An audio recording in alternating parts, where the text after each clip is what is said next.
अल्लाह ताला इमरान खान ने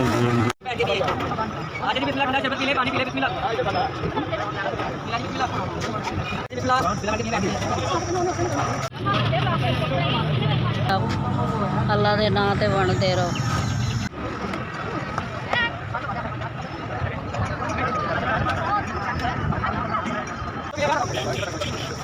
इनके कारोबार में रिज़्क़ में बरकत अता फरमाए, इनको शर ज़ालिमीन फासिदीन से बचाएं, इनको ज़मीन और आसमानी आफाक से बचाएं, इनकी कारोबार में तरक्की दें, इनके औलाद को नेक और सालेह बना दें और इनके तमाम तौफ़ीक़ात खैर में इजाफ़ा फरमाएं।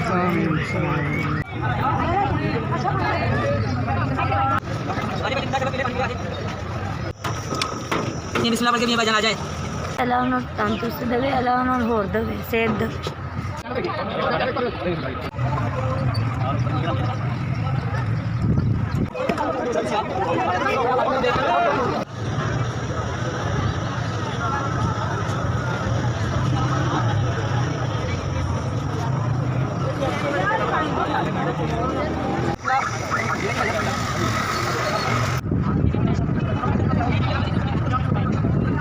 अल्लाह तुहाडे रिज़्क़ दे विच बरकत पावे।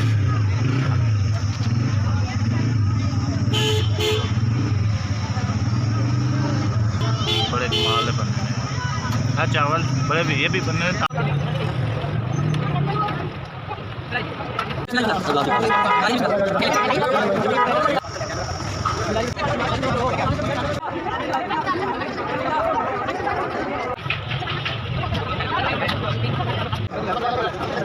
अल्लाह खैर, अल्लाह सब लोग तंदुरुस्ती शफा देवे, सेहत देवे मालक।